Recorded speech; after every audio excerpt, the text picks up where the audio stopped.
Où en est-on en matière d'agrément MiCA? Voilà le sujet qui va nous animer à présent dans l'écho des cryptos. Et pour en parler, nous avons le plaisir de recevoir sur le plateau de Smart Patrimoine Salomé Thibloux-Galas. Bonjour Salomé Thibloux-Galas. Bonjour. Bienvenue sur le plateau de Smart Patrimoine. Vous êtes superviseur blockchain et crypto chez KPMG France. Alors, on suit régulièrement l'actualité du secteur ensemble.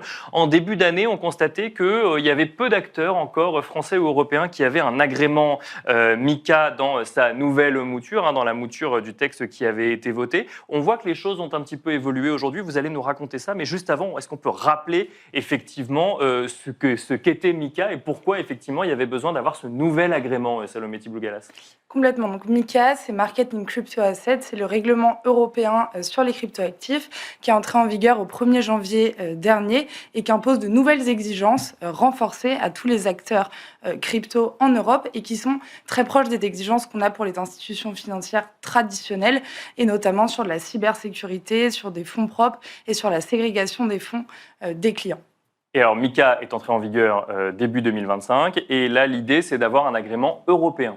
Exactement, ce que ça change, c'est avant tout que ça permet aux acteurs de continuer d'opérer puisque ceux qui n'arriveront pas à se mettre en conformité ne pourront plus proposer leurs services. D'accord. Et c'est une harmonisation européenne avec la possibilité de passeporter, c'est-à-dire que les acteurs aujourd'hui qui obtiennent cet agrément dans un des pays de l'Union européenne peuvent ensuite les proposer dans tous les pays. Combien d'agréments délivrés à ce jour? Aujourd'hui, on voit qu'il y a plusieurs disparités entre les pays européens en fonction de l'interprétation des différents régulateurs. On a 46 agréments qui ont été délivrés à ce jour. On a les Pays-Bas qui sont en tête avec 15 licences délivrées.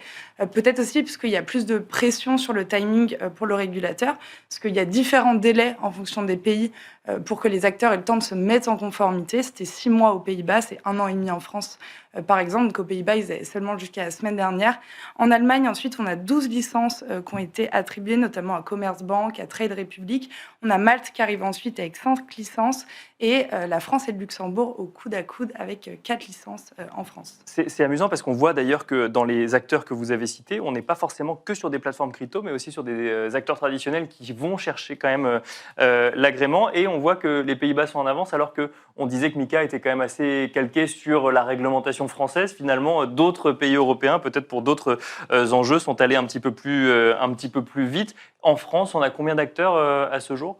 En France, l'AMF a mis peut-être un peu plus de temps aussi parce qu'on avait un an et demi pour se mettre en conformité. Donc, le temps que les dernières directives soient également données. On a 4 acteurs qui sont agréés MiCA aujourd'hui. 3 acteurs crypto-natifs. C'était d'abord D-Block qui a été suivi par Going et Bitstack. D'accord. Et la semaine dernière, peut-être un peu plus marquant, on a KCIS qui est la première banque française à avoir obtenu la licence pour de la conservation, pour du passage d'ordre d'achat-vente de crypto-actifs. Et ce qui s'inscrit aussi dans cette tendance dont on discutait déjà la dernière fois, des banques qui ont changé de mentalité et qui petit à petit sont en train de travailler, de s'intéresser au fait de proposer des services en crypto-actifs. Oui, on peut peut-être s'arrêter une seconde dessus, parce qu'il y a effectivement des acteurs crypto dont la survie dépend de l'agrément, puisqu'ils ne pourront pas continuer s'ils n'ont pas l'agrément. Et on voit quand même que très vite arrivent les banques, même en Europe ou en France, sur le sujet de l'obtention de l'agrément. Ça change un petit peu la manière dont on peut appréhender le secteur aujourd'hui, Salomé Thibloux-Galas. Complètement, il y a peut-être 2 choses à dire. En effet, le premier point, c'est que pour les acteurs crypto-natifs qui sont plus petits, ça peut être plus compliqué de se mettre en conformité que des acteurs déjà régulés comme les banques.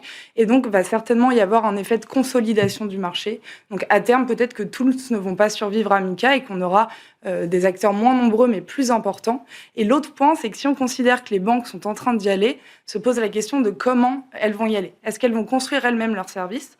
Et c'est ce que sont en train de faire certaines banques. On voit Société Générale avec Forge ou BPCE avec Exarch. Ou est-ce qu'elles vont aller racheter des acteurs qui ont des infrastructures déjà existantes ou qui seront déjà agréés MiCA? Autre sujet que l'on évoque ce matin avec vous, Salomé Thibloux-Galas, c'est le trading d'actions tokenisées. On a de plus en plus de plateformes qui proposent du trading d'actions tokenisées. De quoi est-ce qu'on parle là, Salomé Thibloux-Galas? On a beaucoup parlé de tokenisation la dernière fois. Donc, tokeniser des actions, c'est assez simple. C'est l'idée de représenter n'importe quelle action. Donc, ça peut être du Google, du Nvidia, du Apple sur la blockchain. Et donc, de leur attribuer toutes les caractéristiques des cryptoactifs. Donc, on va les rendre plus liquides, plus programmables et surtout échangeables 24 heures sur 24, 7 jours sur 7 et avec moins d'intermédiaires. Et alors, donc du coup, on a plusieurs plateformes qui proposent ça aujourd'hui. Est-ce qu'on peut les citer? Quelle est la stratégie à l'heure actuelle? On a eu des grosses annonces là-dessus ces dernières semaines, notamment pendant la SEC, qui est la conférence annuelle sur Ethereum qui avait lieu la semaine dernière, avec Robinhood qui a annoncé lancer plus de 200 actions tokenisées en Europe. Ils ont l'objectif d'en avoir des milliers d'ici la fin de l'année. Et on avait d'autres acteurs qui avaient déjà emboîté le pas, puisque Kraken, Bybit, Gemini ont aussi fait des annonces. On a même Coinbase qui travaille sur le sujet. Donc essentiellement des plateformes américaines, si je comprends bien, ou on a aussi potentiellement en France des sujets comme cela? Beaucoup de géants américains, mais pas que, puisqu'en France, on a aussi un acteur qui s'appelle Lease, qui proposera dès l'automne des actions tokenisées de TPE PMI. Si on rentre un petit peu dans le détail, ça veut dire quoi proposer un trading d'actions tokenisées? Il y a le vendre aux clients, effectivement, et puis il y a la stratégie derrière qu'on peut mettre en place. Comment on fait aujourd'hui pour proposer du trading d'actions tokenisées? Il y a deux stratégies principalement aujourd'hui qui sont utilisées. La première, c'est de le faire via des acteurs spécialisés, par exemple Gemini, qui le fait avec Dinari, qui est le premier courtier américain à avoir obtenu la licence ces dernières semaines pour pouvoir proposer en marque blanche une solution de tokenisation d'actions. Une licence auprès quoi, de la SEC ou Oui, exactement, auprès du régulateur américain. Et on a une deuxième stratégie qui est de le construire nativement sur blockchain publique. C'est ce que fait Kraken avec Solana. C'est ce que fait également Robinhood, pas encore, mais qui est en train de travailler sur la Robinhood Chain sur Arbitrum. Donc ils créent leur propre blockchain pour proposer des actions tokenisées. Oui, exactement. Et alors, qu'est-ce que ça change dans l'approche qu'on peut avoir sur le trading d'actions de manière générale, cette approche tokenisée proposée par ces plateformes? C'est un changement qui est assez fondamental et qui là aussi s'inscrit dans la tendance dont on discute depuis un moment, mais de la finance traditionnelle qui petit à petit est en train d'être optimisée en se répliquant sur des infrastructures blockchain, avec notamment trois innovations de rupture majeures.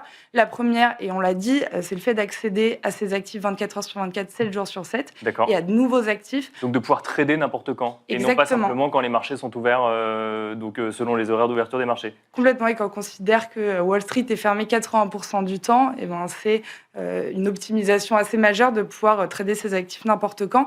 Et c'est aussi le fait d'accéder à de nouveaux actifs, par exemple les ETF américains, qui n'étaient pas disponibles en Europe avant. Donc ça, c'est effectivement l'accessibilité. Est-ce que ça permet aussi d'aborder différemment les acteurs avec qui on va potentiellement faire du trading en bourse demain?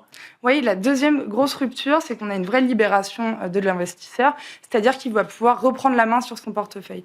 Demain, il sera plus dépendant d'un courtier pour pouvoir passer les ordres, donc ça veut dire moins de friction, moins de perte d'informations potentielles, moins de délais. Bien sûr. Et aussi, on dit demain parce qu'aujourd'hui, ce n'est pas encore le cas. Par exemple, Robinhood travaille plus en écosystème fermé, mais l'idée à terme, et c'est aussi l'intérêt de développer leur propre blockchain, c'est que les utilisateurs puissent récupérer ces actions tokenisées sur leur propre portefeuille, en MetaMask par exemple, et les détenir avec leurs autres cryptoactifs. Et ça amène la troisième innovation majeure, c'est l'interopérabilité. À partir du moment où, en tant qu'investisseur, je possède mes actions tokenisées, je vais pouvoir les utiliser dans d'autres services de la finance décentralisée. Donc, par exemple, les déposer en collatéral pour pouvoir emprunter un autre actif ou les prêter pour pouvoir générer un rendement ou d'autres services de la DeFi. À suivre donc de près quand on s'intéresse aux cryptos, quand on s'intéresse maintenant tout simplement aux actions traditionnelles. Merci beaucoup Salomé Tiblou-Galas de nous avoir accompagnés dans Smart Patrimoine. Je rappelle que vous êtes superviseur blockchain et crypto chez KPMG France. Merci beaucoup et quant à nous, on se retrouve tout de suite dans Enjeu Patrimoine.